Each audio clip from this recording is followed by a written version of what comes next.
स्वागत छ देश संचार अनलाइनमा।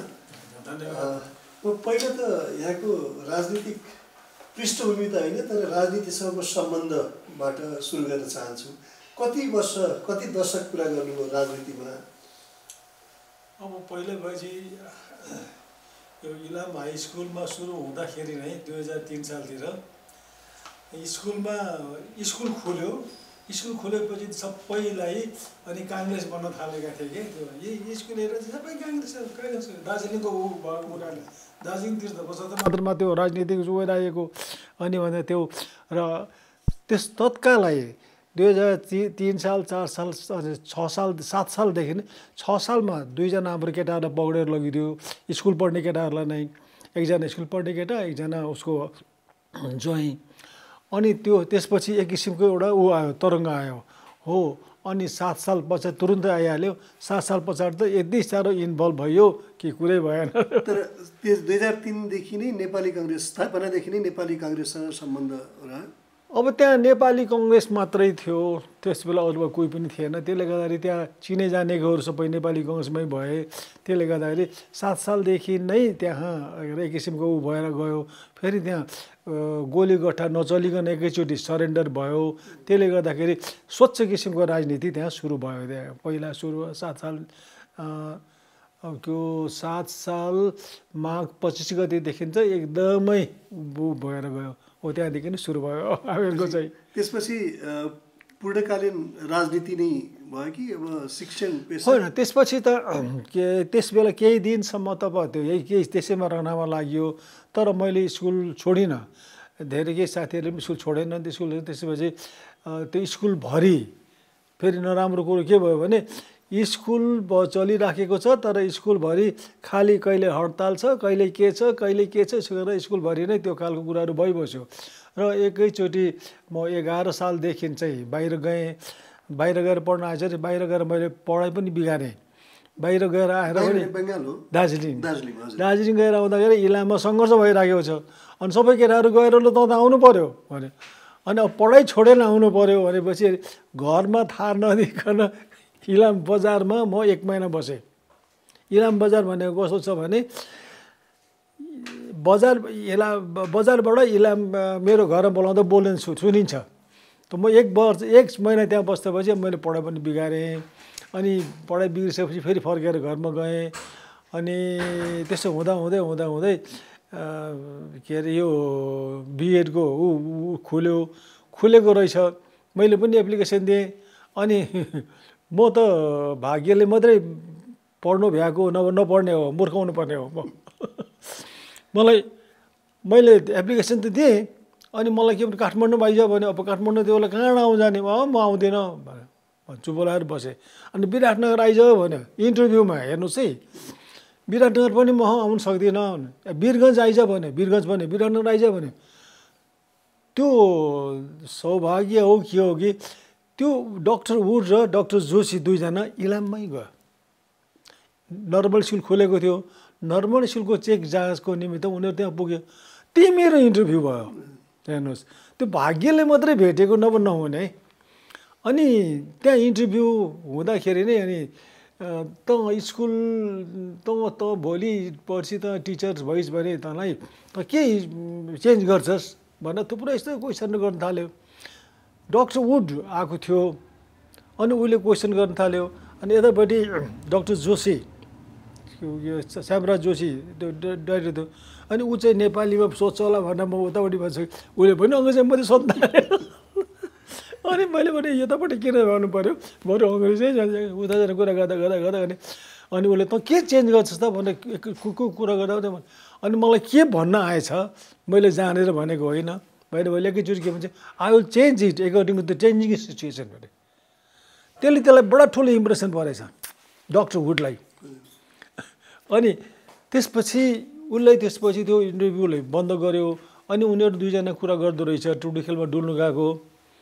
अनि मिस्टर गुरुङ तँलाई कस्तो लाग्यो भने अनि ठिकै लाग्यो भनेर जोशी भन्दो रहेछ। अनि म सेलेक्ट भएँ।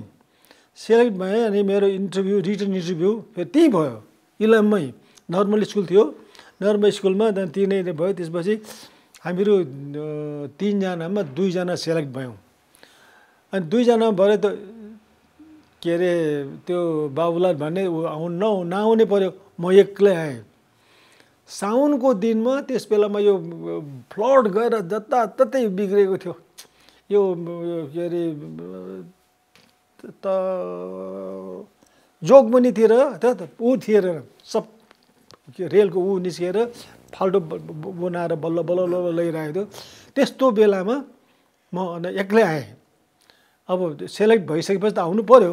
अनि आएपछि आएर यहाँ सुरु गरेको चेत भवनमा सुरु गरेर अनि त्यहाँ सुरु भयो। पढाइ त सुरु भयो, तर म चाहिँ के भने नपढिकन पास हुने ठाउँमा आएको भन्दो रहेछु। पढ्नुपट्टि मेरो मनै छैन। अनि त्यसो हुँदा हुँदै हुँदा हुँदै फेरि अब 15 सालको इलेक्सन आयो।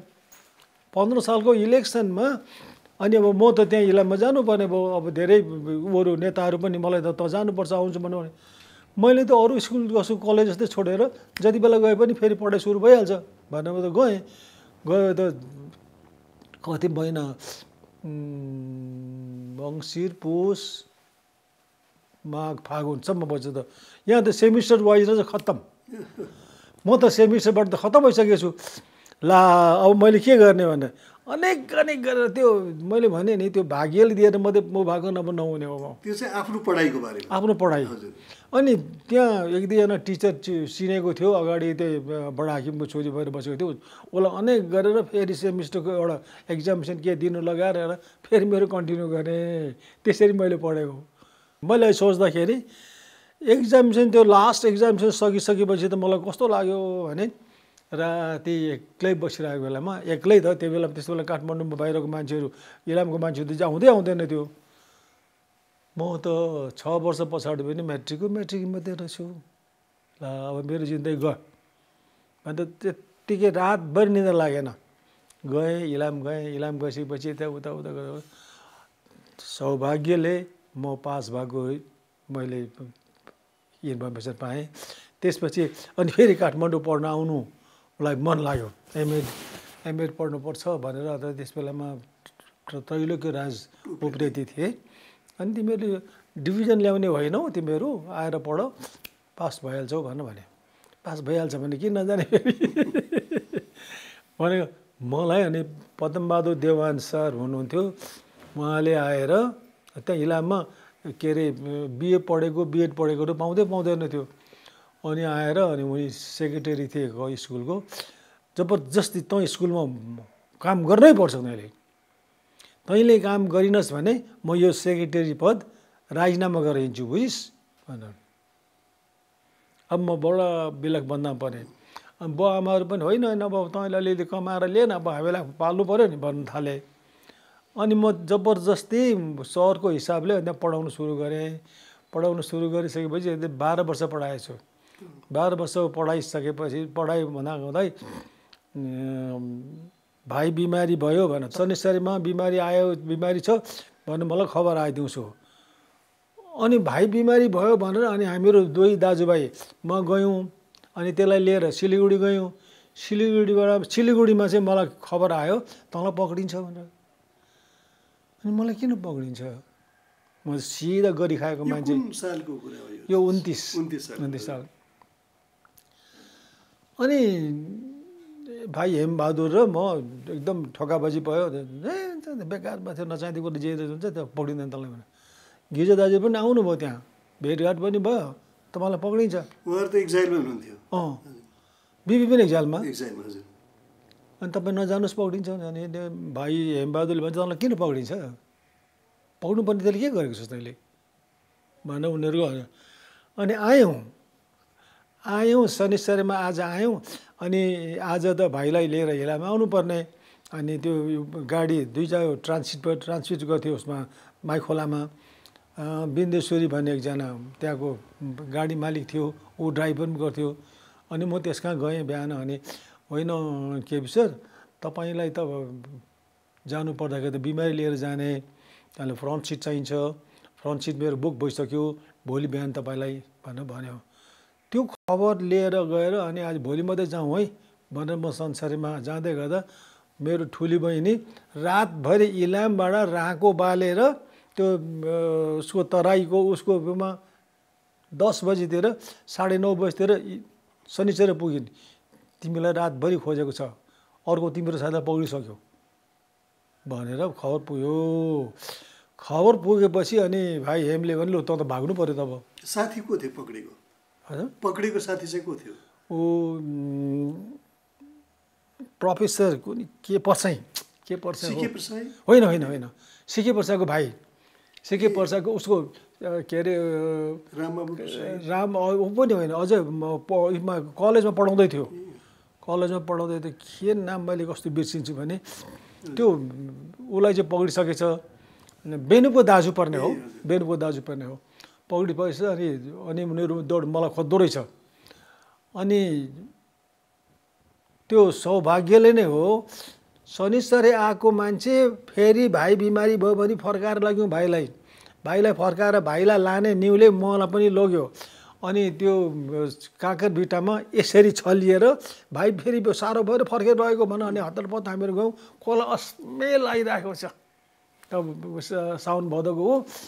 अनि के भन्ने सल्लाह भयो भने जुन गाडी अगाडि भेटिन्छ त्यो गाडीमा त गइहाल, पारी तरिहाल, हामी बिस्तारै आउँछौँ भनेर भाइ बिमारी भाइ ने होस्, अनि अर्को भाइ अनि बहिनी बसेर, अनि सौभाग्यले साँच्ची नै एउटा के अरे चामलको ट्रक आयो। अनि म त्यहाँ चढेँ, एउटा ट्रकबाट बिचमा भाँसिराखेको छ। अब त्यस्तै भयो भने के हुने हो? फेरि हुँदै हुँदै के भयो, त्यो ट्रक पार भयो। अब पारिपट्टि वाह कहाँ म छु, वारिपट्टि भाइहरू छ एकदम।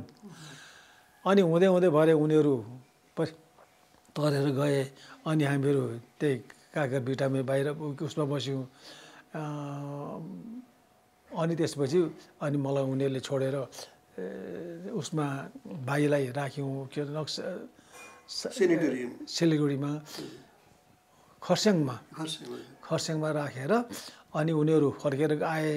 अनि पछिबाट भाइ आएर गयो। अनि म चाहिँ उहीँ रहेँ। अनि उहीँ रहेँ त भने 3 वर्ष त्यहाँ बस्नु पऱ्यो, 3 वर्ष जेल बस्नु पऱ्यो। अनि बिपी आउने बेलामा बिपी मेलमिलापको लागि आउनुभन्दा अगाडि दाइ आउनुभयो। अर्को कतिजना?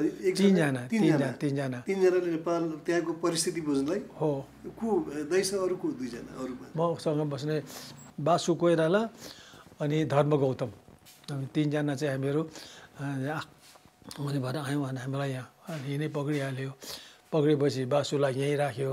अनि हामीहरूलाई उहाँ के अरे मलाई र बासुलाई चाहिँ उसमा राख्यो, धर्मलाई उहाँ इलाममा होइन, उहाँ झापामा त्यसरी राखेर अब मार्नलाई धेरै कोसिस गर्यो, त्यो भयो। अब त्यो कथाइ बेग्लै भयो त्यो। अनि त्यसपछि जनमत सङ्ग्रहको घोषणा भएपछि अनि हामीहरू छुट्यौँ। नेपाली कङ्ग्रेसको त्यो इतिहाससँग जोडिनु भयो, तर फर्केर हेर्दाखेरि त्यो इतिहासको धार भनौँ न, नेपाली कङ्ग्रेसको सङ्घर्षको फेजमा रहनुभयो। नेपाली कङ्ग्रेस सत्तामा आयो, त्यो फेजमा पनि नेपाली कङ्ग्रेसमा रहनुभयो। र त्यसलाई हेर्दाखेरि अहिलेको नेपाल अब भविष्य के देख्नुहुन्छ त नेपाली कङ्ग्रेसको वर्तमान र भविष्य? तपाईँ सन्तुष्ट हुनुहुन्छ आफ्नो यत्रो लगानी र संलग्नता नेपाली कङ्ग्रेसको अहिलेको वर्तमानलाई हेर्दाखेरि र भविष्यतिर कसरी हेर्नुहुन्छ? अब यो दुईटाको पार्ट छ, दुईटा साइड मैले अब अहिले हेर्दाखेरि एकदम म पुरा अन्धकार देख्छु, पुरै अन्धकार देख्छु। किनभने अन्धकार भने राजनैतिक सिद्धान्त दर्शन आदर्शमा कुनै व्यक्तिको विचारै छैन। मेरो विचारमा त्यो गलत हुनसक्छ, त्यो गलत हुनसक्छ। तर मलाई अहिले के लाग्छ भने कसैले पनि सिद्धान्त दर्शनको विषयमा कोही सुप लागेकै छैन। र यसलाई यो पार्टीले अगाडि बढाएर लाँदाखेरि यसरी लानुपर्छ भन्ने खालको विचारमा कोही पनि छैनन्। कसरी म अगाडि बढौँ, मेरो ग्रुप अगाडि बढ्छ, यो खालको कुराहरू मात्रै छ अहिले। त्यही खालको कुराहरू सबभन्दा नराम्रो कुराहरू, एकले अर्कालाई छिर्के लगाउने, एकले अर्कालाई नराम्रो भन्ने, एकले अर्कोसँग कुराकानी गरेर अर्कोसँग कुराकानी गरेर एकलाई बिगार्ने, यही खालको प्रवृत्ति अहिले सबै पार्टीमा छ। नेपाली कङ्ग्रेसमा मात्रै होइन, सबै पार्टीमा छ।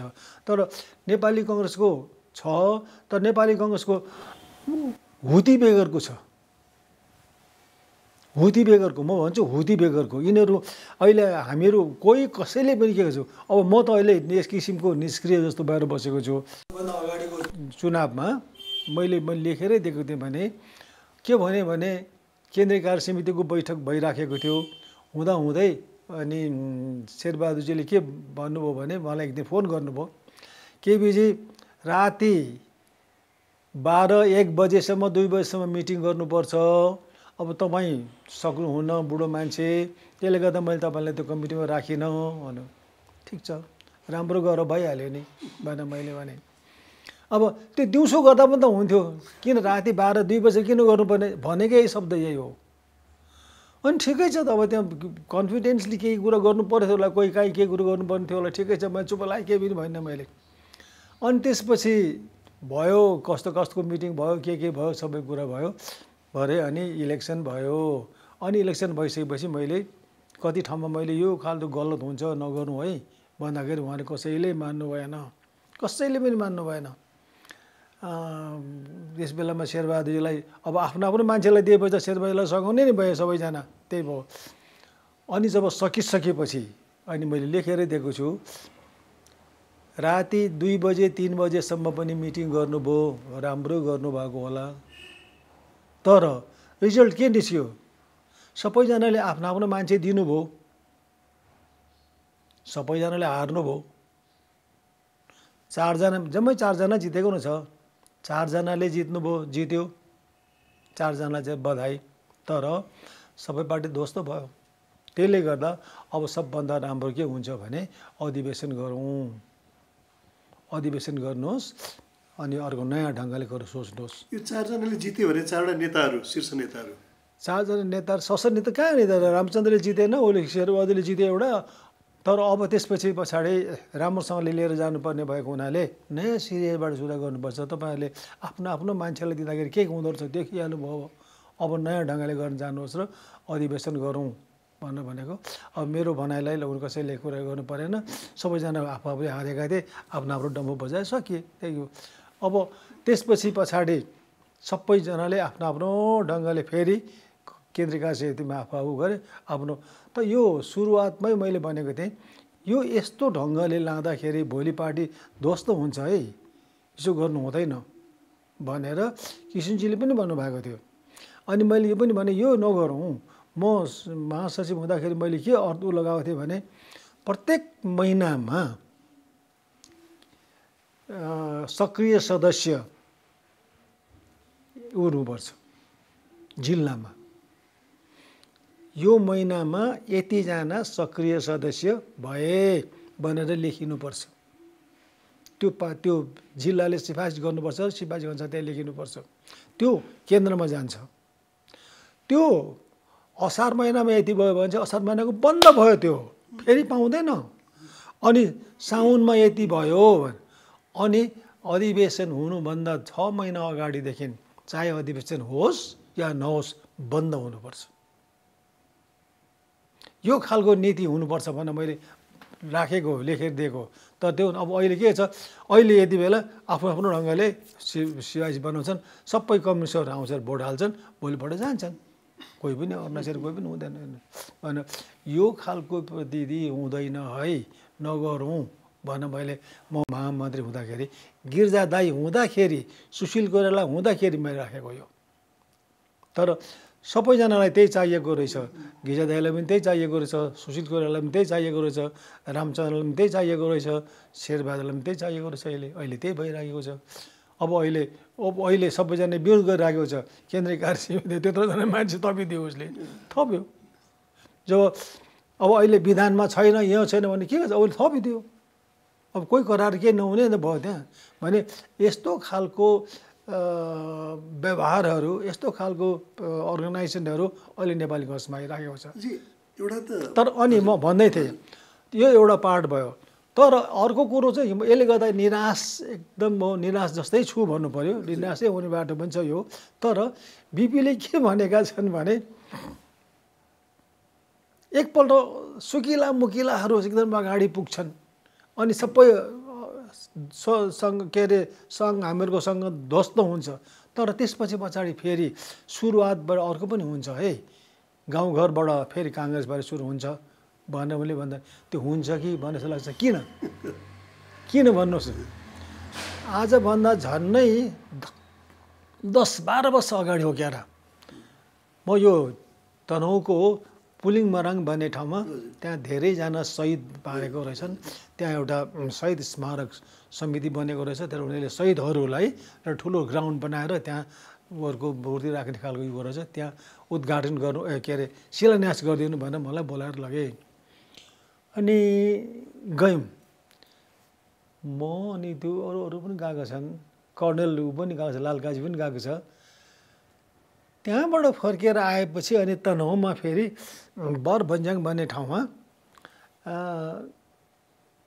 एउटाले मिटिङ राख्यो हाम्रो साथीहरूले। ल त्यहाँ पनि जानुपर्छ, तपाईँ आइहाल्नुभएको छ, अब यहाँबाट फेरि उहाँ गएर फेरि आउनुभन्दा त यहीँ भएको ठाउँमा चाहिँ बरभन्ज्याङ भन्ने ठाउँमा एउटा हामीहरूको ऊ छ, कार्यकर्ताहरू भेला हुन्छ, त्यहाँ आज राखौँ भन्यो भने जाउँ भनेर गयौँ। जाँदाखेरि एउटा घटना घट्यो, मलाई साह्रै नराम्रो पिन्च भएको छ, एकदम नराम्रो पिन्च भएको छ। यसरी गाडी जाँदै थियो, गाडी बन्द भयो, अब जाँदैन गाडी, यहाँबाट हिँडे जानुपर्छ भनेर अनि हिँडेर गयौँ। हिँडेर जाँदै गर्दाखेरि यसो उकालो त अलि के अरे पसिनै भइरहेको थिएँ। एकजना मान्छे ठ्याक्क अगाडि उभियो, अगाडि उभिसकेछ उसले। केबी सर यसै भन्यो। अब यस्तो अनकन्टा ठाउँमा मलाई केबी सर भनेर सम्बोधन गर्ने मान्छे को हो भने मैले यसो हेरेँ, एउटा अद्वैसी मान्छे उभियो छन्। केबी सर बुझ्नुभयो अनि म अलमल्ल परेँ। मसँग 7 सालको झन्डा छ बुझ्नुभयो भने मान्छेले के भन्दैछ त्यो पनि मैले एकदमै ऊ जवाब दिँदैछ, भरा आयो हुन्छ, बुझ्नुभयो मसँग 7 सालको झन्डा छ, म त्यसलाई सधैँ बिहान एकपल्ट निकालेर हेर्छु अनि बन्द गरेर राख्छु। मलाई त्यो बेला मेरो आँखाबाट आँसु आयो। आहा, 7 सालको झन्डा उसले अझै राखेको छ किन? अनि ऊ त्यसलाई सधैँ फुकाएर हेर्छ अनि किन? अनि मैले बिपीलाई सम्झेँ, सुकिला मुकिलाहरू सकिसकेपछि गाउँ ऊहरूमा त्यस्ता खालका मान्छेहरू हुन्छन् जसले गर्दा फेरि काङ्ग्रेस फेरि बलिन सक्छ, आउन सक्छ, बुझ्यौ? अनि मलाई झलस के बिपीले भनेको यही हो त? अनि म उसले त्यति भन्दै गर्दाखेरि अनि ऊ पनि हिँड्यो, हामी पनि हिँड्यौँ। मलाई त्यसैले पोलिराखेको छ र अहिले कहिले चाहिँ के सम्झिन्छु भने बिपीले भनेको यही त होइन, के आउँछ त फेरि त्यो सुकिला मिकिलाहरू सकिएर यी 7 सालको झन्डा राख्नेहरू जसले के को निम्ति झन्डा राखेको छ उसले, र त्यसले के को निम्ति सधैँभरि हेर्छ किन? अनि म जस्तो मान्छेलाई मेरो आँखाबाट आँसु झार लगायो। अनि कोही बेला बिपीले भन्ने कुरा पुग्छ कि भन्ने जस्तो लाग्छ, दुईवटा कुरा कि। तर कोही बेला म साह्रै निराश हुन्छु, केही पनि हुँदैन, किनभने खालि पैसै कमाऊ। हेर्नुहोस्, उसको पछाडि म महामन्त्री भइरहेको बेलामा सबै टिकटहरू एक किसिमले मैले नै केही ठाउँमा मैले बाँडेँ। मलाई कस्तो दुःख लाग्छ भने म टिकट बाँड्दैछु, फल्ना यस्तो हुनुपर्छ भनेर बाँच्दैछु, यो कारणले यो हो। अनि तर मसँगै बस्ने मान्छेहरूले टिकट बेचिराखेको छ, जो नाम जाँदैछ त्यहाँ। अनि ल तँलाई हामीले गरेको, मैले गरेको छु। यसो भएपछि पनि पार्टी चल्छ, हेर्नुहोस्। अनि त्यो पछिबाट मैले यति लाख रुपियाँ दिएर टिकट लिएको भन्नुहोस् त। अब टिकट क्यान्डिडेट भएर जाने मान्छेलाई हामीले त पैसा दिएर इलेक्सनमा उठाएको हो, तर आज त्यो मान्छेले पैसा दिएर टिकट किन्छ अनि त्यसलाई त पैसा त चाहिएन नि। अनि भोलि त्यसले के गर्छ? त्यसले भोलि तपाईँले भनेको त्यसले मान्छ, मान्नुको निम्ति त्यसले पैसा खर्च गरेको हो। त यस्तो परिस्थिति अहिले छ, मैले भोगेको आएको भने। अनि यस्तो बेलामा बिपीले भनेको कुरो पुग्छ त? मलाई एकदम ऊ लाग्छ। अब त्यो बेलामा जब 15 सालको 16 सालको इलेक्सन पछाडि सुवर्णजी त एउटा सामन्त हो नि, सुवर्णजीले बिपीलाई बिपी बाबु तपाईँ त समाजवादी नेता होइन, ल मेरो जग्गा यदि छ, ल यो कुन ढङ्गले गर्नुहुन्छ। सुवर्णजीले बिपीलाई यसो भनेर आफ्नो जग्गा वितरण गर्न लगाएको पार्टी, यो संस्था आज कस्तो अवस्थामा छ। अनि मलाई कोही कोही बेला विरक्त लागेर आउँछ कि मान्छेले आफ्नो ढङ्गले यहाँ घर खेत जम्मा गर्नलाई पार्टीमा लागेका हुन्छन्, आफ्नो घर खेत जम्मा गर्नको निमित्तमा ठुलो बडा हुन निमित्तमा हुन्छन्, छोराछोरीलाई विदेशमा पढाउनु गर्नलाई। अनि मलाई कति दोष लागेको छ कि केबी गुरुङले गर्नु, मैले कहिले कुनै स्कलरसिप राखेर मैले छोरी पनि पढाइनँ, होइन मैले स्कलरसिपको निमित्त कोही बेला गर्न लागेको, तर कसैले दिएन, गिर्जाबाउले दिनु भएन। बिपी आफै नै नेपाली कङ्ग्रेसको राजनीतिमा कति सान्दर्भिक बनेको अवस्था छ अहिले। बिपीले जुन ढङ्गले के अरे हामीहरू भारतबाट फर्क्यौँ, भारतबाट फर्किँदाखेरि उसलाई 7वटा जन्मदै थियो, त्यस्तो अवस्थामा ऊ फर्केर आएर राजासँग उसले जुन कुरा गर्यो हो, यो कुरो राजाले बुझिदिएन एक। र यहाँ विदेशी एजेन्टहरू ज्यादा प्रभाव परेको हुनाले राजाले बुझ्न पनि पाएन कि बुझेर पनि उसले नबुझ्ने भयो हो। त्यसले गर्दाखेरि बिपीले जुन ढङ्गले यहाँ राजनीतिक कुरा गर्ने कुरा गर्यो, आखिरमा बिपीले यो कुरो यसो मात्रै भइदियो भने पनि हुन्थ्यो भन्नेसम्म पुगे, यसो मात्रै भइदिए पनि हुन्थ्यो भन्ने पुगे। तर त्यस सम्बन्धमा अहिले कुनै कसैले पनि चासो राखेनन्। बिपीको देहान्त पछाडि र यो बिपीको जुन थिङ्किङ थियो त्यसलाई अगाडि लानुपर्छ भन्ने खालको कुरा मलाई दुःख लाग्छ। उनकै भाइहरूले पनि छोराछोरीहरूले पनि कुरो सोचिदिएनन्, मलाई दुःख लाग्छ यो कुरा। तर अब कसैले सोचेर पनि नहुने रहेछ कि क्या हो एउटा कुरो। अब अहिले भन्नुहोस्, अहिले शेखरले सोचेर के हुनेवाला छ र, शशाङ्कले सोचेर के हुनेवाला छ र, उसकोपट्टि त मान्छे छैन। मान्छे कहाँ छ त, मान्छे जहाँ जानुपर्ने जेले जानुपर्ने त्यहाँ छ। त्यसले गर्दा र उनीहरूको पनि सोच त्यस्तो भएन, मलाई त्यस्तो लाग्छ क्या। बिपीले राजा फ्यालिहाल्नुपर्छ भन्ने कुरो कहिले पनि भनेनन्, फ्याल्न सक्थे तर राजा फ्यालिहाल्नुपर्छ भन्नु। उनले जहिले पनि के भने, हामी दोस्रोमा नि पहिलो त राजा हो, राजालाई अगाडि सारेर हामीले जे पनि गर्न गर्नुपर्छ। त्यसको मतलब हामी राजा चाहिन्छ, तर राजा प्रजातन्त्रवादी राजा चाहिन्छ। हामीलाई प्रजातन्त्र चाहिन्छ तर राजतन्त्र पनि चाहिन्छ, तर राजतन्त्र प्रजातन्त्र चाहिन्छ भन्ने धारणा राखेर जुन उनीहरूले गरेर गएको थिए। तर त्यसपछि चाहिँ अब यहाँ के भयो त, यहाँ त केही पनि भएन।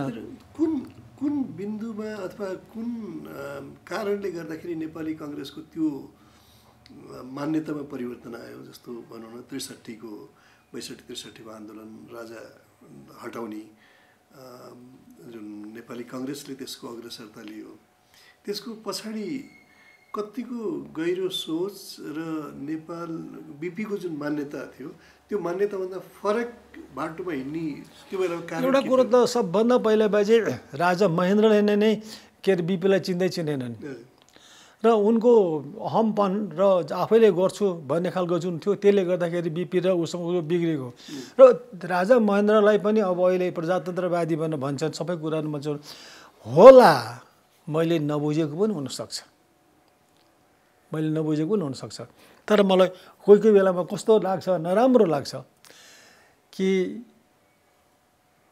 नारायण हिँडी दरबार राजा महेन्द्रले नेपाल सरकारलाई बेच्यो र राष्ट्राध्यक्ष अथवा राजा यहाँ बस्नुपर्छ भनेर उसले भने ऊ बस्यो हो। नबेचेको भए त्यस बेलामा ल प्रजातन्त्र आयो, तिम्रो राजमुकुट लैजाऊ, म चाहिँ यहीँ बस्छु भनेर त्यहीमा राजनीति गरेर के हुन्थ्यो, कस्तो परिस्थिति आउँथ्यो। राजा ज्ञानेन्द्रले त्यो राजदरबार नबेचेको भए त्यो त शाही सन्तानकै रहन्छ भन्नु पऱ्यो, उनीहरू बेच्यो भने त उसको रहेछ भन्नु पऱ्यो। त्यो त एउटा काल्पनिक, तर त्यति बेला यो बहसको र भनौँ न तर्कले अहिलेको निमित्तमा त्यो तर्क राखेको मैले। तर बिपीले जुन ढङ्गले सोचेर के अरे ऊ प्रधानमन्त्री भइराखेको थिए, त्यो बेलामा बिपीलाई झुकाउने अन्तर्राष्ट्रिय जगतका नेतृत्व थिएन।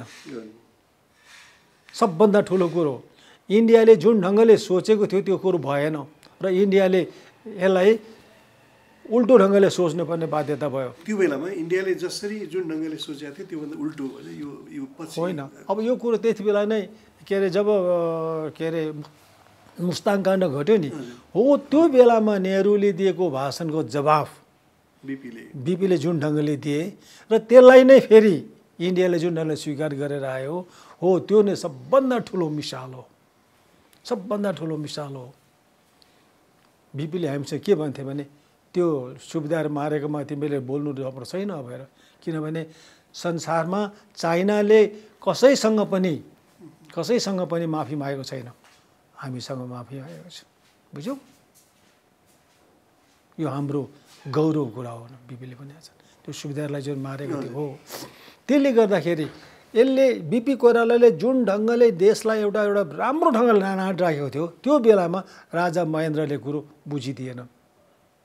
एउटा कुरो उसलाई आफ्नो महत्त्वकाङ्क्षीले गर्दाखेरि कुरो त महत्त्वकाङ्क्षी कुरा मैले अघि भनिहालेँ नि कि उसले त राजदरबार बेर्नु जरुरत थिएन नि। थियो त भन्नुहोस् त, राजाले आफ्नो जग्गा जमिन बेचेर म चाहिँ यो देशको मान्छे हुँ भनेर भनिबस्नु जरुरत थियो र? माने उसलाई आज कतिजना मैले त्यही यसकोमा मैले भनेको कि राजा महेन्द्र असाध्य राजभक्त थिए, देशभक्त थिए, यहाँ थिए। मलाई त्यो लाग्दैन, किनभने उनले यो जुन कुरो गरे त्यसले गर्दाखेरि उनको इतिहासमा सबभन्दा नराम्रो कुरो म देख्छु। होला नहोला त्यो अरूले बेग्लै कुरो देख्ला, तर राजा ज्ञानेन्द्रले त्यो देश छोडेर जानु पर्दाखेरि त्यो दरबार छोड्नु नपरेको भए के स्थिति हुन्थ्यो। तर अरू कुरा के भने राजा महेन्द्रले त बिगारे। त्यसपछि पछाडि आएर जब बिपीले वीरेन्द्रलाई यो कुरो भने स्पष्टै भनेको छन् बिपीले, म यो कारणले आएँ, मेरो यो यति एउटा मुद्दाहरू छ, मलाई मारिन सक्छु, मलाई डर छैन, मलाई तिमीलाई रोग लाग्छ, तिमी दबाई गर्न जान्दैन, होइन मभन्दा रोगी देश छ भनेर उसले भनेको। अनि त्यस्तो ढङ्गले बिपीले भन्दाखेरि पनि राजा ज्ञानेन्द्रले पनि बुझेनन् या बुझ्न चाहेनन् या बुझ्न दिएन राजा वीरेन्द्रले। त मलाई त्यो कसैले बुझ्न दिएनन् या बुझेनन् मलाई विश्वासै लाग्दैन। उसले बुझ्दिन र यहाँ भन्ने कुरो हुँदैन त्यो। उसले त्यस बेलामा सर्वेसर्व भइरहेको के हुन्थ्यो त्यो कुरो मलाई लाग्दैन। तर बिपीले त्यस्तो साह्रो भनिसकेपछि राजाले बुझ्नुपर्ने थियो नि त। राजाले बुझेनन् नि। राजाले नबुझेको कारणबाट अनि यो जन्मसङ्ग्रह भयो। अब जन्मसङ्ग्रह उसलाई हराउनु थियो, हरायो।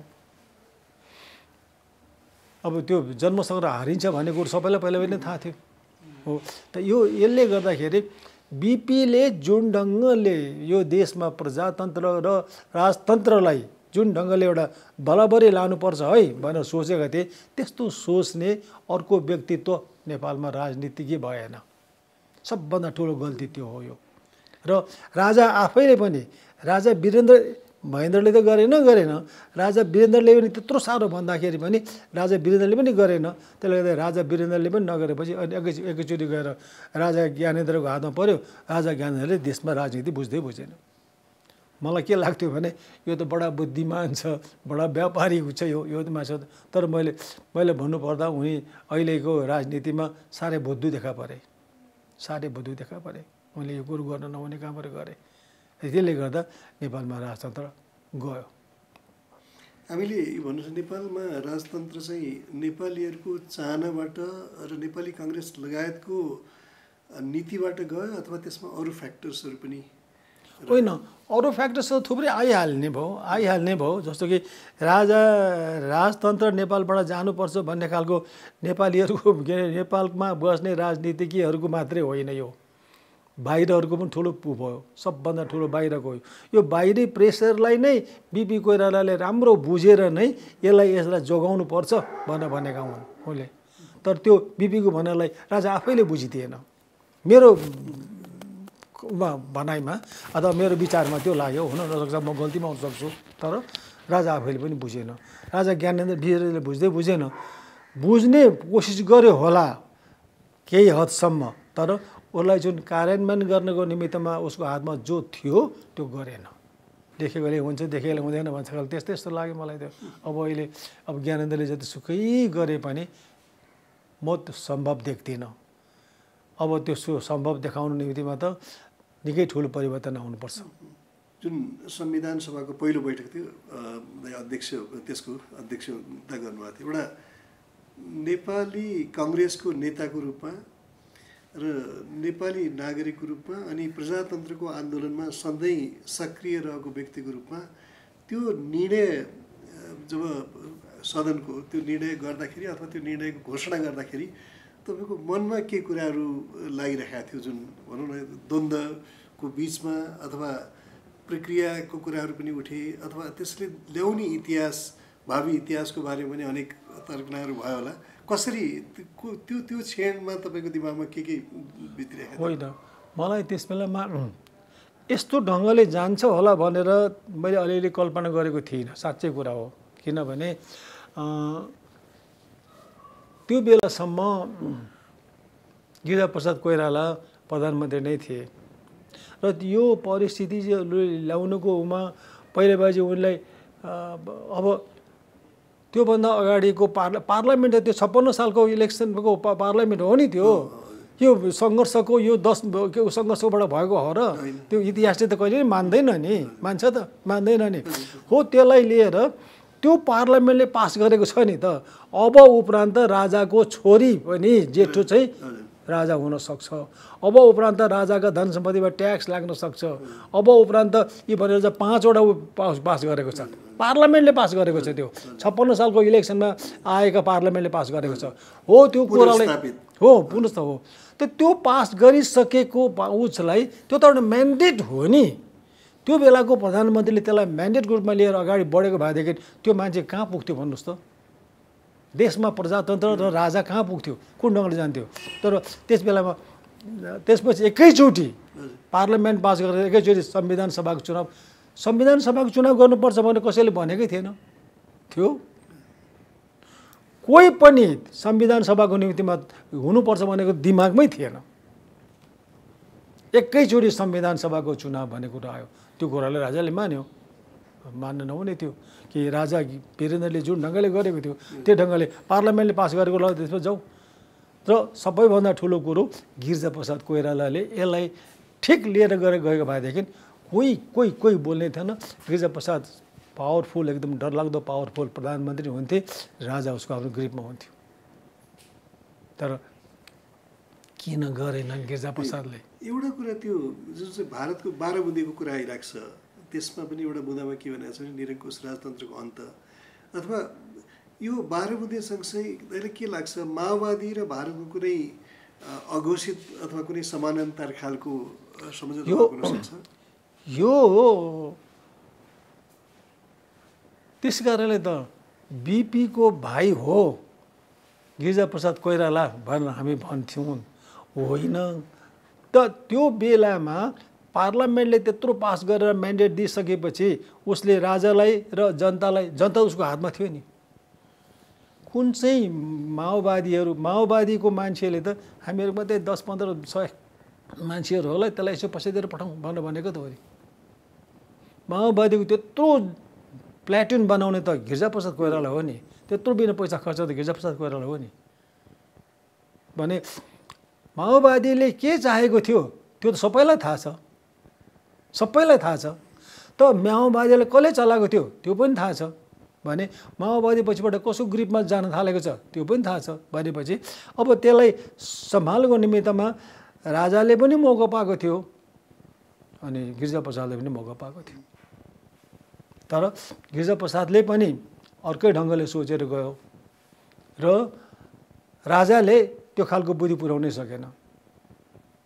सबभन्दा र राजतन्त्र जानुमा उनको ठुलो हात छ र राजतन्त्र जानुमा गिर्जा दाईको ठुलो हात छ र बिपी भएको भए राजतन्त्र जाने थिएन र आवश्यकता हो राजतन्त्रलाई राजाको रूपमा जुन ढङ्गले सानो प्रयोग गरिराख्नुपर्छ भन्ने खालको अहिले छु छ त्यो नहोला तर राजतन्त्रलाई राम्रोसँगले टुङ्गोमा राख्न सक्ने शक्ति र परिस्थिति उनको हातमा आएको थियो त्यसलाई युटिलाइज गर्न सकेनन् र चाहेनन् किन चाहेनन्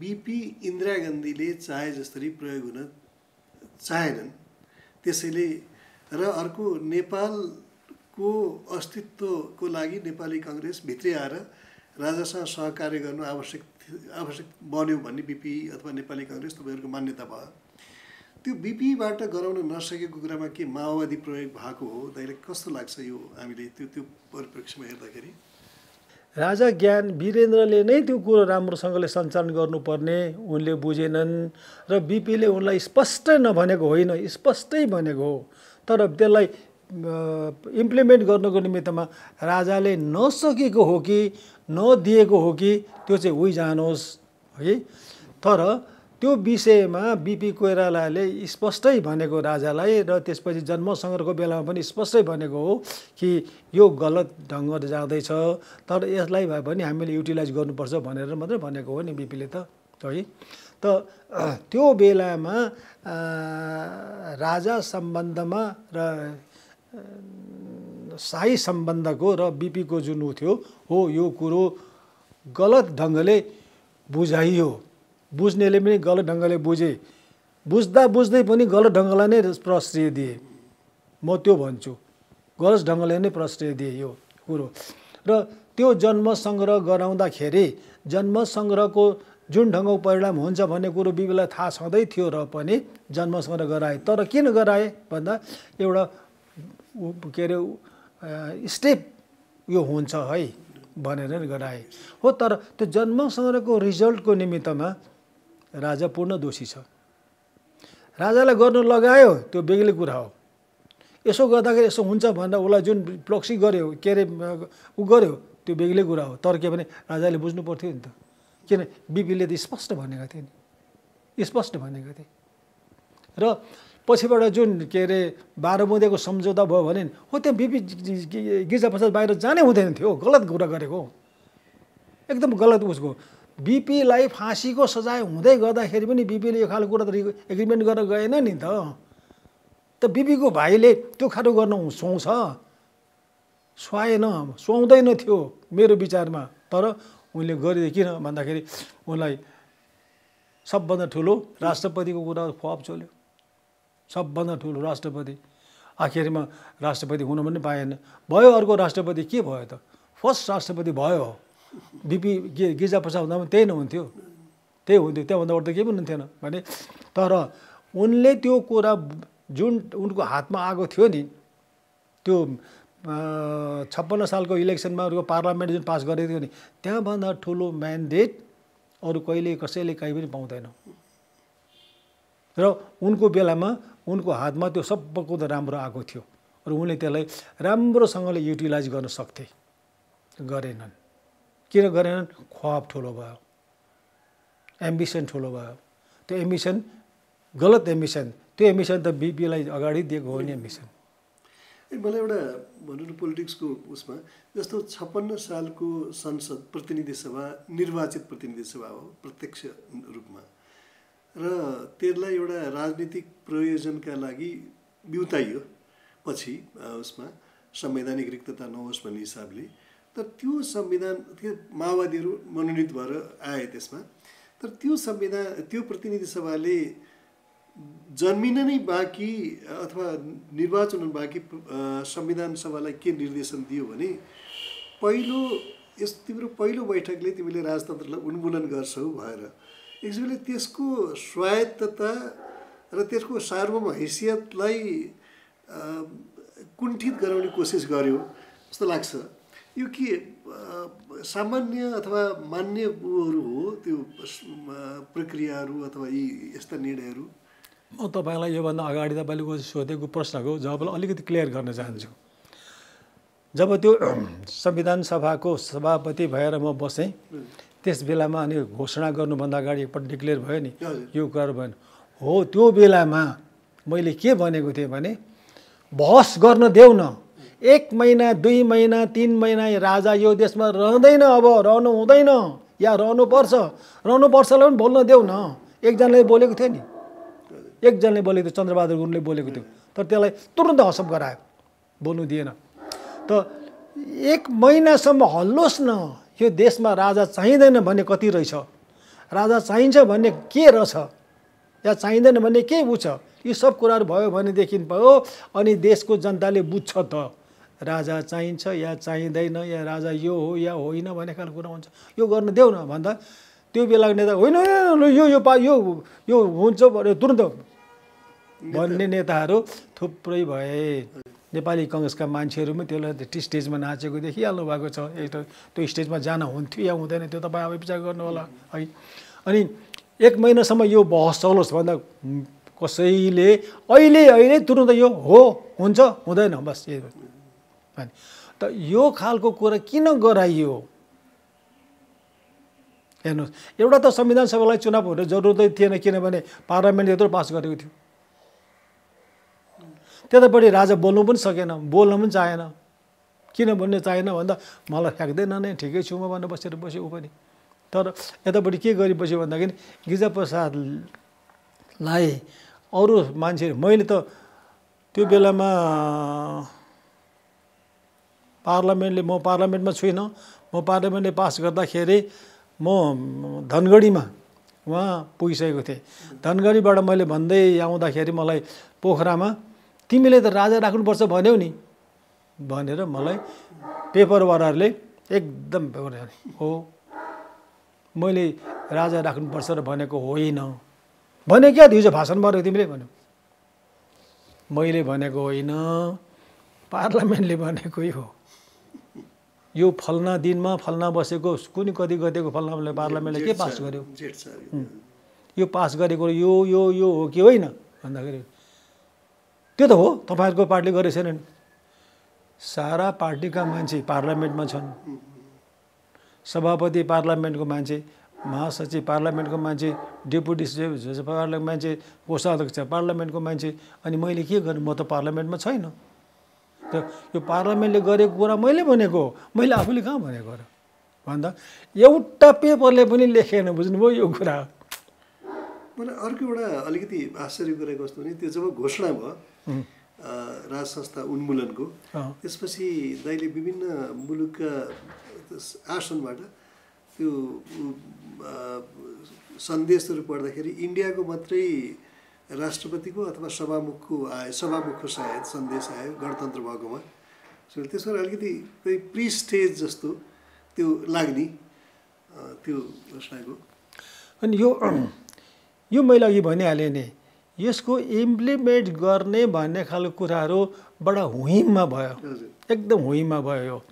अनि त्यो हुइममा भएको ठाउँलाई सैद्धान्तिक र राजनीतिक ढङ्गले सोचिएन।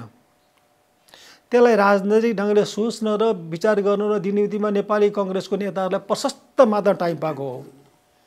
नेपाली कङ्ग्रेसका नेताहरूले खास गरिकन गिरिजाप्रसाद कोइरालाले एकदमै टाइम पाएको र उसले जुन ढङ्गले चलाउन सक्नु पर्थ्यो, सोच्नु पर्थ्यो देशको परिस्थिति र देशलाई अगाडि लानको निमित्तमा ऐतिहासिक पृष्ठभूमि उसको कस्तो हुन्थ्यो, त्यो खालको बिपीको ठाउँमा बसेर बिपी भएर उसले सोचिदिन्छ भन्ने हाम्रो भनाइ भयो। यो कुरा कहिले बहस भएन गिरिजाप्रसाद यो बारेमा?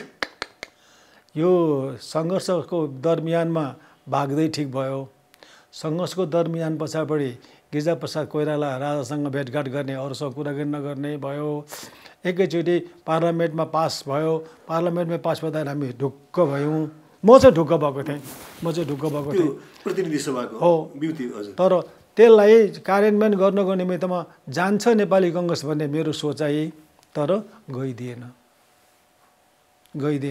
यो ठुलो ऐतिहासिक ब्लन्डर हो। यो ऐतिहासिक ब्लन्डर हो। तर किन ऐतिहासिक ब्लन्डर गरे, यो जानी गरेको कुरा हो। यो होइन त भन्नु त, यो जानी गरेको कुरा हो यो।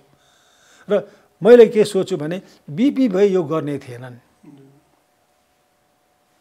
बिपी भए गर्ने थिएन र त्यत्रो पावर आएको थियो। बाबा राजाले सरेन्डर गरेको थियो गिरिजाप्रसादसँग, माओवादी भित्र पस्नु मात्रै चाहेको थियो, एमाले अलमल्ल परेको थियो।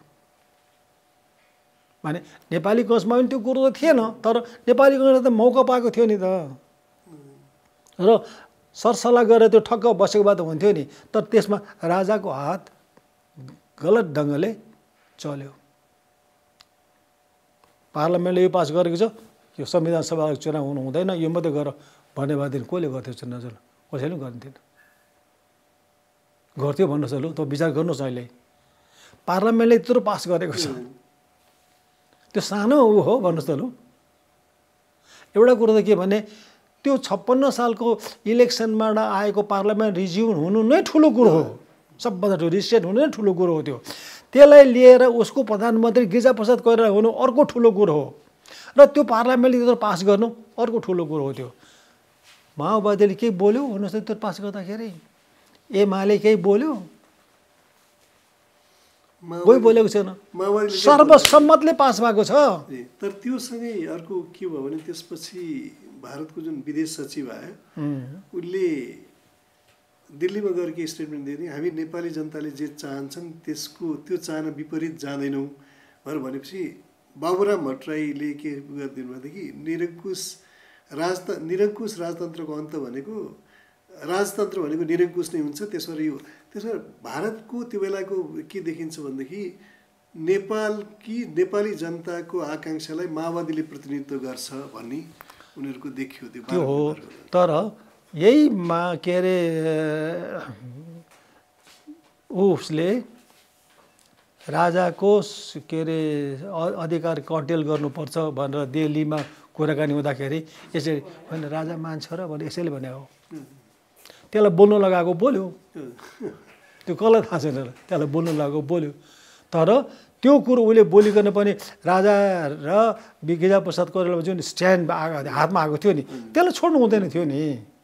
र यो गिरिजाप्रसादले जुन छोड्यो, यो त्यसै कारणले मैले भनेको बिपीको भाइ भएर जन्मे र बिपीको भाइको जुन लेगेसी यिनले समाप्न सकेका थिए, पाएका थिए, त्यो सकेनन्, गरेनन्।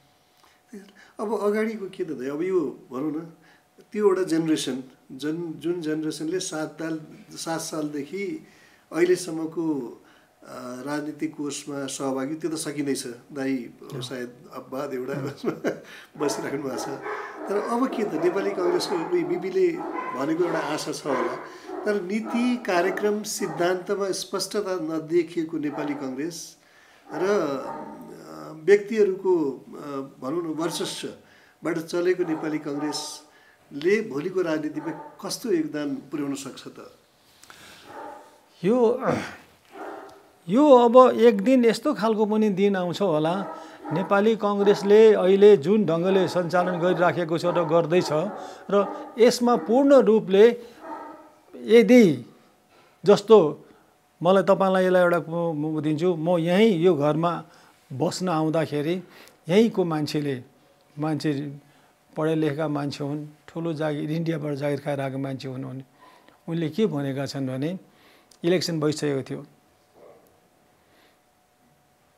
मेरो बाजे काङ्ग्रेस, मेरो बाउ काङ्ग्रेस, म पनि काङ्ग्रेस, तर मैले यसपालि नेपाली कङ्ग्रेसको नेताको नाम लिएर मैले भोट दिइनँ, फल्नालाई मैले भोट दिइनँ। ऊ त यहाँबाट उठेको त होइन, तर उसको आक्रोश, मैले नेपाली कङ्ग्रेसलाई भोट दिइनँ। किन भन्नुहोस्? उसको बाजे काङ्ग्रेस, बाउ काङ्ग्रेस, ऊ पनि काङ्ग्रेस, तर मैले यसपालि भोट दिइनँ। यस्तो आक्रोश आयो जनतामा, किन? यही ठुलो समस्या हो, यही ठुलो प्रश्न हो।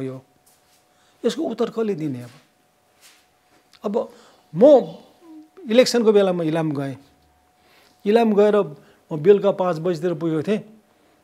आयो साथीहरू भेट्न आएछ, केबी सर फर्स्ट भेट्दा केपी सर काङ्ग्रेस जोगाउँ कि क्यान्डिडेट जोगाउँ मलाई प्रश्न गरेको। अनि म त अलमल्ल परेँ। अनि होइन काङ्ग्रेस पनि जोगाउनुपर्छ क्यान्डिडेट जोगाउनुपर्छ हुँदैन। हामी काङ्ग्रेस जोगाउने हो क्यान्डिडेट जोगाउने होइन। यसो गर्नु हुँदैन बाबु। मेरो केही नलाग्ने भयो। भोलिपल्ट पर्सिपल्ट म भोट हाल्नु जाँदा लाइनमा बसिरहेको छ उनीहरू मुसु मुसु मुसु हाँस्छ मलाई हेरेर। कसैले भोट हालेन हेर्नुहोस्। यो वितृष्णा किन आयो? यो अहिलेको अस्तिको गएको इलेक्सनमा यो वितृष्णा किन आयो? मैले उनीहरूलाई त्यति बेलै भने लेखिदिएको छु नि, आफ्नो आफ्नो मान्छे राखेर तिमीहरूले आफ्नो आफ्नोलाई मात्रै क्यान्डिडेट बनायौ त्यसले गर्दा हार्यौ भने नि मैले। हो यो त हो नि। यो कहाँ पुगेको रहेछ त? भन्दा मैले मात्रै भनेको होइन रहेछ नि, सर्वसाधारण जनताले पो भनेको रहेछ त्यो त। लास्ट चुनावको कुरा गर्दाखेरि केपी ओलीको राष्ट्रवाद र राष्ट्रियताको बारे मान्छेको अवधारणा जुन बन्यो एउटा, र अर्को सुशील कोइराला प्रधानमन्त्री छँदा नै नाकाबन्दी सुरु भएको, तर नेपाली काङ्ग्रेसले नाकाबन्दी पनि भन्ने हिम्मत गरेन र त्यसमा इन्डियासँग उनले अडान लिए र त्यसको एउटा फाइदा कम्युनिस्ट पार्टीलाई, नेपाल कम्युनिस्ट पार्टी, र त्यसको हानि चाहिँ नेपाली काङ्ग्रेसलाई भयो भन्ने यो भन्नु कतिको होइन। त्यसलाई त्यो बेलामा जुन ढङ्गले नेपाली काङ्ग्रेसले खेल्न सक्नु पर्थ्यो त्यो खेल्न सकेन अथवा खेल्न दिएन भन्दा पनि भयो। अब तर खेल्न राम्रोसँगले कसलाई दिएको थियो र? नेपाली काङ्ग्रेसलाई 2007 सालदेखि अहिलेसम्म त्यस्तोसँगले खेल्न कसलाई दिएको थियो र? तर खेलिराखेका थिए नि, काङ्ग्रेसले त गरिराखेको थिए नि, मानिराखेको थियो नि। तर त्यो बेलामा जुन ढङ्गले नेतृत्वमा त्यो विचार बडा नराम्रो ढङ्गले फुटेर गयो, हो त्यो नराम्रो हो, त्यो एकदमै नराम्रो थियो। तर अब त्यो बेलामा हामीले आश गरेको मान्छे के भनेदेखि बिपी कोइरालाकै ऊहरू छ नि, त्यसले गर्दाखेरि यो कुरो हुन सक्दैन, यो हुन्छ, यही हुनुपर्छ भनेर हामीले भनेकै हो नि। तर भन्नु भएन, सकेन, गएन त्यो। हो त्यही सबभन्दा ठुलो कुरो नै त्यही हो त्यो। तर अब गयो, गइकन पनि अब अहिले नेपाली काङ्ग्रेसको स्थिति चाहिँ म एकदम भयावह देख्छु। मैले केन्द्रीय कार्य समितिमै भनेको हो, यो त्यसम्म लेखेरै दिएको हो यो कुरो। तर त्यसलाई उनीहरू मान्ने कोही पनि वाला छैन, मान्दैन। अझै पनि उनीहरू के छन् भने अहिले अब नेपाल कम्युनिस्ट पार्टीमा एक किसिमको दरार आइसकेको छ, अब हाम्रै हो भन्छन्। तर त्यो हाम्रै हो भनेर उनीहरूले जुन भन्छन् त्यो भोलि भयो भने त राम्रै हो, भएन भने के हुने? माटोमा मिल्दैन काङ्ग्रेस भन्नुहोस् त। अब यो अब आउने इलेक्सनमा पनि नेपाली काङ्ग्रेसमा यो खालको नै आइरह्यो भने माटोमा मिल्दैन यो। र यसलाई अगाडि लानुपर्छ भने सैद्धान्तिक, दार्शनिक अनि व्यावहारिक रूपमा कसले अगाडि बोलिराखेको छ? कोही पनि छैन। म देख्दिनँ, हुनसक्छ होला, तर अहिले त अलिकति आन्तरिक कलहको पनि सबभन्दा ठुलो दुई तिनजना नेतालाई निकालेको पनि हो। होइन, अहिले सबभन्दा ठुलो कुरो उनीहरूले राजनीति गरेकै त्यस्तो खालको पो गरिरहेको छ त। अहिले राजनीति गर्नुपर्ने कुरो त्यो होइन नि, त्यो होइन। अहिले त अहिले जुन जग खत्तम भइराखेको छ, जग राम्रो बनाएर जाने बेला हो, मौका छ। यसलाई सैद्धान्तिक रूपले, व्यावहारिक रूपले अगाडि जान सक्यो भने अहिले मौका छ। तर त्यहाँ त गएको छैन। जाने बाटोमा पनि देख्दिनँ म। जाने बाटोमा भए राम्रो कुरो हुन्थ्यो। तर उनीहरू के गर्दा वैयक्तिक रिस साधनामा मात्रै लागिराखेका छन्। त्यो चाहिँ गलत हो। त्यो वाइहात, त्यो के गर्नु पर्ने अवस्था होइन त्यो। यो गोविन्दराजीहरूको हो होइन। अब त्यो उस बेलाको सम्झिनुहोस् न, त्यो बेलाको इलेक्सनको बेलामा यो खालको कुराहरू भयो, सबै हराएर गयो। अनि अब महाधिवेशन आउने बेला फेरि त्यसले निकाल्ने, त्यो त रिस साधनको बाटो मात्रै भयो नि। त्यो खालको कुराहरू गर्दाखेरि त पार्टी त खत्तम भएर जान्छ नि। तपाईँको यो बारे कुरा भएको छ नेतृत्वसँग, शेरबहादुरजीहरूसँग गर्नुहुन्छ? उहाँहरू मसँग त्यो खालको कुराहरू गर्न पनि चाहनुहुन्न र मैले उनीहरूलाई यो कुरो बेलैमा पनि भनेको हो। यो सबै कुरो मैले त भनेको छु, लेखेरै दिएको छु, बाबा यो खालको भएन है भनेर लेखेर पनि दिएको छु नि मैले। तर उनीहरू यो खालको कुरो गर्न चाहँदैनन्, गरिराखेको छैनन्। र अब जस्तो गोविन्द राजीलाई उसले निकाल्नुपर्ने अहिले आवश्यकता छैन। उसले न के अरे इलेक्सन लडेको हो, उसलाई इलेक्सन लड्नु लगाइदिएको थियो, उसले झिक्नु लगायो, झिकिदियो। अब अर्को ठाउँमा उसले जुन ऊ लगाएको छ त्यो हो, उसलाई पनि इलेक्सन लड्न दिएको होइन भने अब यो जुन जुन ढङ्गको कुराहरू भइरहेको छ नि, यसलाई त अब त बिर्सिनु पर्ने कुराहरू हो।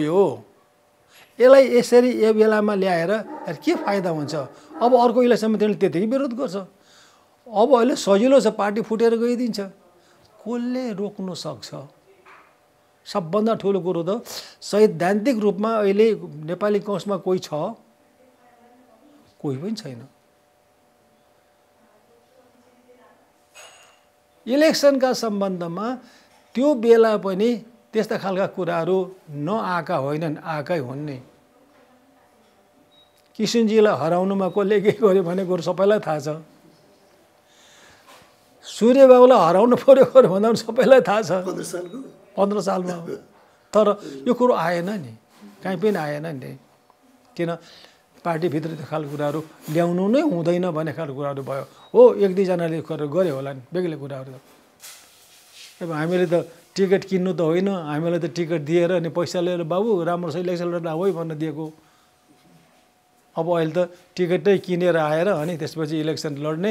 अनि अब मलाई नै धाक लागेको छ एकजनाले, हेर्नुहोस्, म जिल्लाको नाम भन्दिनँ, मान्छेको नाम पनि भन्दिनँ।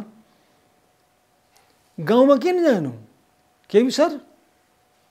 गाउँमा किन जानु? दुःख गर्नु जानु? दुःख गर, नमस्ते गर, यहाँ गर। 1 करोड रुपियाँ भयो भने म तपाईँको पार्लियामेन्टको के अरे केन्द्रीय कार्य समितिको सदस्यमा बन्छु। 1 करोड रुपियाँले म त्यो मात्रै होइन, म पार्लियामेन्ट मेम्बर हुन्छु। 1 करोड रुपियाँ मसँग अहिले छ, 1 करोड रुपियाँले म मन्त्री बन्छु। तपाईँ हेरेको हुनुहुन्छ सर, मलाई नै भने हो। मलाई एउटा जान्नु भयो, जस्तो बिपीले सधैँ नै कम्युनिस्टहरूसँग मिलेर आन्दोलन गर्ने कुराको विरोधमा बिपी जानुभयो। उहाँले जस्तो इन्डियाका पनि विभिन्न नेताहरूसँग कुरा गर्दाखेरि चन्द्रशेखरजीले पनि कुरा भन्नुभयो, मैले त पहिला नै भनेको थिएँ तर मान्नु भएन बिपी भएर। 46 सालको आन्दोलन त बिपीको डेथपछि नै भयो।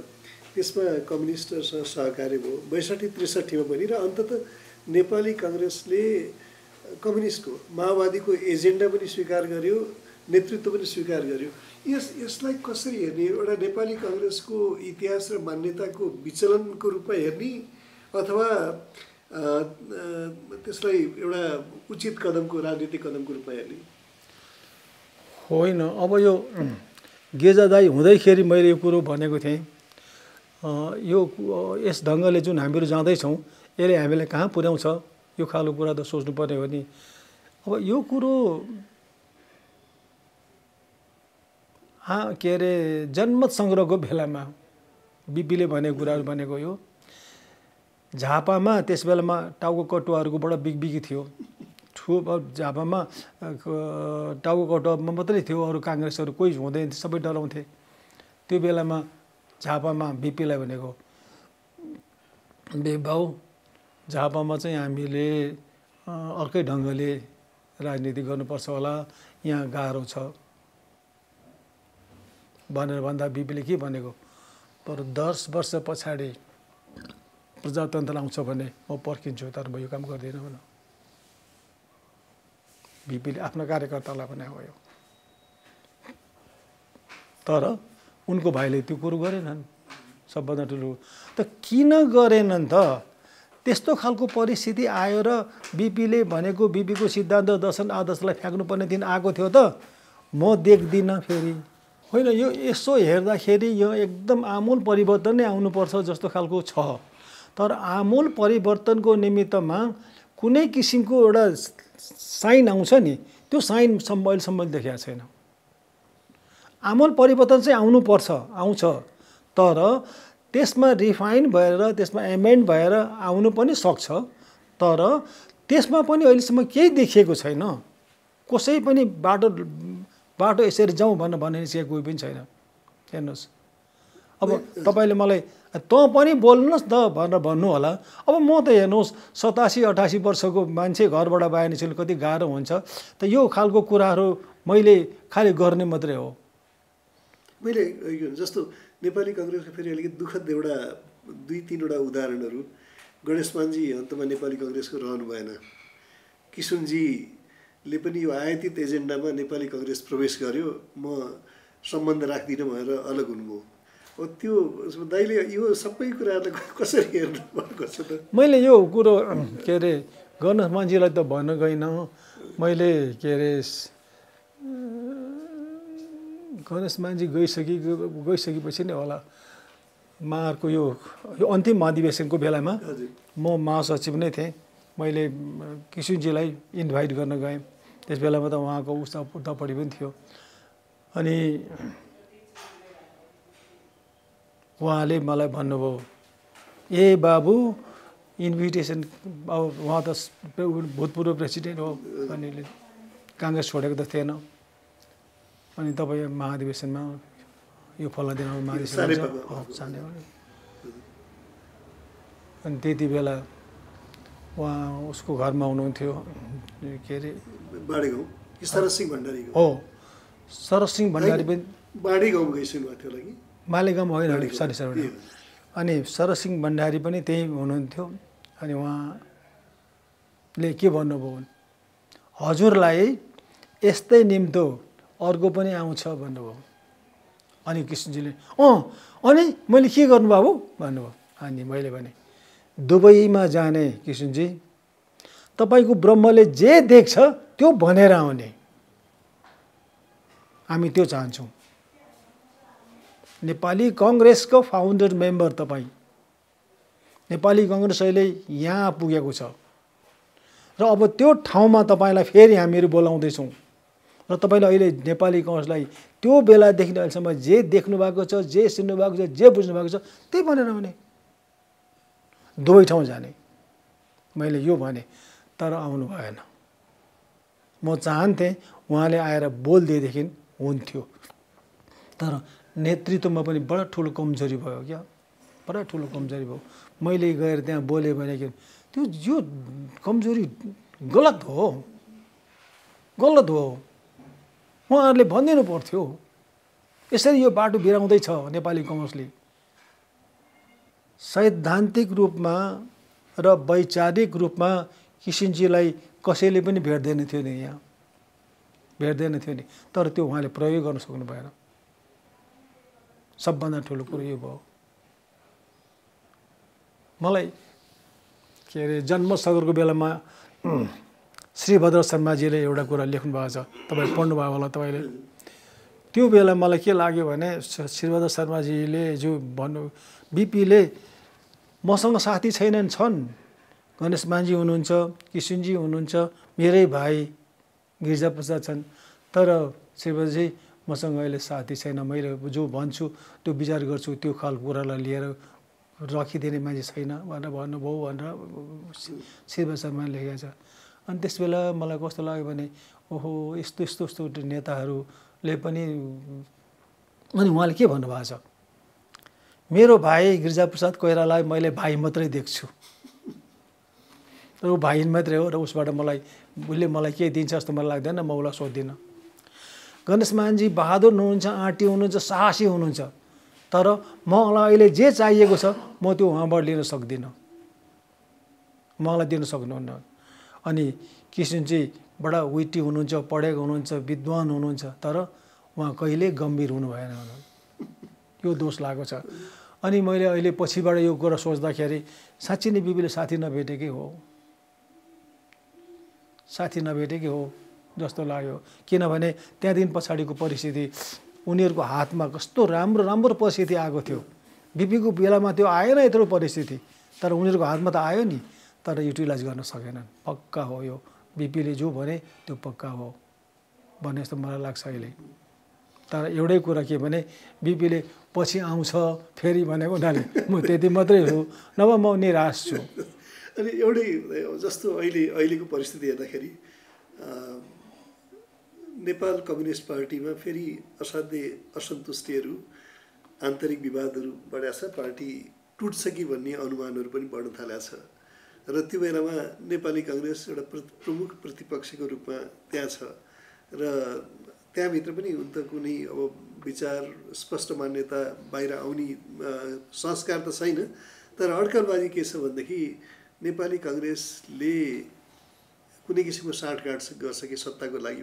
त्यस्तो अवस्थामा नेपाली काङ्ग्रेसमा विभाजन भयो भनेदेखि, नेपाल कम्युनिस्ट पार्टीमा विभाजन भयो भनेदेखि नेपाली काङ्ग्रेस पार्टीको भूमिका चाहिँ के हुनुपर्छ जस्तो लाग्छ? अब सिधा सजिलो उपाय चाहिँ के भने पार्टी विभाजन भयो भने त्यतापट्टि केही लियो भने लिनुपर्छ भन्ने खालको कुरा हुन्छ होला। तर म सैद्धान्तिक रूपले त्यो कुरो गलत हुन्छ। सैद्धान्तिक रूपले आफू ढङ्गले जुन ढङ्गले यो देशलाई यसरी लानुपर्छ भनेको सोचेर चाहिँ त्यो भनेर बस न, त्यो भनेर बस, जनतालाई भन। अनि त्यसपछि जनताले तिमीहरूलाई कतिको सहयोग गर्छ त्यतापट्टि जाऊ। तर अहिले उनीहरूसँग बसेर सरकारमा जाने खालको कुरा चाहिँ नगर। सरकारमा जाने कुरा गर्दाखेरि के हुन्छ, एउटा ग्रुपले गरेर उसले गर्छ अनि त्यो मन्त्री बनाइदिन्छ, मन्त्री भइन्छ भयो, मन्त्री झन् सकिन्छ। त्यस कारणले सैद्धान्तिक रूपमा आफ्नो पार्टीलाई सैद्धान्तिक रूपमा जुन क्लास दिनुपर्ने छ त्यो देऊ, त्यो दिएर बस्यो भने मात्रै हुन्छ। मैले चाहिँ त्यो भनेको हो। अब त्यो किन मैले त्यो पनि भने भन्नुहुन्छ भने मलाई एकचोटि राज्य मन्त्री दियो, पहिलो बाजी। गिर्जाबाबुको पहिलो होइन, कसैले दियो भन्नुहोस् न, कसैले दियो। अनि मलाई बोलायो, अनि बोलाए गएँ प्रधानमन्त्रीले। अनि मलाई भन्यो तिमीलाई मैले यसपालि राज्य मन्त्री हुँदै दिन सक्ने भन्ने भयो भने। अनि मलाई कस्तो नराम्रो लाग्यो, ठिकै छ अनि मैले भने अनि कसको अन्डरमा राख्नुपर्ने आँट्नुभयो त भनेर मैले भन्दा अनि उसले गोविन्दराज जोशीको अन्डरमा या शेख इद्रिसको अन्डरमा भन्यो। 2 दिन अगाडि शेख इद्रिसले तपाईँ आउनुहोस् न फल्ना मन्त्रालयमा भनेर भन्यो। अनि मैले यसले छोड्ने रहेछ कि के हो यो भनेर मैले सोचेँ। अनि त्यसो भनिसकेपछि मैले उसलाई जुरुक उठेर मलाई यो अहिले नदिनु होला, तपाईँलाई एडजस्टमेन्ट गर्न गाह्रो परेको होला, अरूलाई गराउनुहोस्, म खान्न है भनेर जुरुक उठेर म जुरुक उठेर त्यहाँ मात्रै पुगेको थिएँ। तपाईँ यो भोलि 12 बजीसम्म एकदम सोचेर मलाई खबर गर्नुहोस् न। मलाई साह्रै रिस उठ्यो, फरक उठेर बुझ्नुभयो, यो राज्य मन्त्री खानलाई मैले 24 घन्टा सोच्नु पर्दैन, म अहिले लेखेर दिन्छु कुन नेताहरूलाई तपाईँले दिनुपर्छ त दिनुहोस्, म अहिले लेखेर दिन्छु भनेर निस्केर हिँड्दाखेरि धेरैजना साथीहरूले गलत गर्यो केबी गुरुङले भनेर भने। तर मैले गलत गरेँ या गरिनँ मलाई थाहा छैन, तर मैले गरेँ।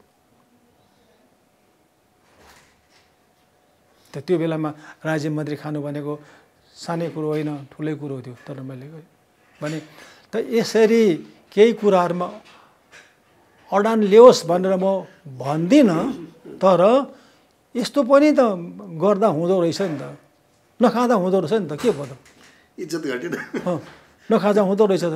त्यसपछि पछाडि यो पछाडि म आफू मलाई मन्त्री चाहिएन, गिर्जाबाबु यसलाई चाहिँ दिनु पर्यो है भनेर उसलाई एकजना लगेर राखेर यो फल्ना ठाउँको यो यस एरियाको यसलाई मन्त्री दिएन भने भोलि त्यो ठाउँमा यो खालको परिस्थिति आउँछ भनेर मैले उसलाई टिकट दिनुदेखि लगाएर अनि मन्त्री पनि बनाएको छु। मलाई चाहिएन, मलाई नदिनुहोस्। हालाकि त्यो बेलामा मैले मागेको भए मलाई दिनुपर्छ भन्ने भए दिन्थ्यो होला। तर अब के रहेछ फेरि भन्दाखेरि मन्त्री बन्नेले पैसा दिँदै खानुपर्छ। अब मैले पैसा घुस पनि खाइनँ, घुस गरेर पैसा दिँदा पनि दिइनँ। सबभन्दा ठुलो कुरो त्यो हो, सबभन्दा ठुलो। अब प्रधानमन्त्रीलाई अथवा आफूभन्दा सिनियर मन्त्रीलाई चाहिँ पैसा उठाउँदै लगाइदिँदै गर्नुपर्ने रहेछ। घर बनाएर गर्दो रहेछ। यी अहिले ऋण काटेर छोरीले घर यो ब्याङ्कको ऋणमा उसले बनाउँछ, म बसिराखेको छु यो भने परिस्थिति। मान्छेको आफ्नो आफ्नो सिद्धान्त दर्शन र आफ्नो आफ्नो विचार हुन्छ क्या।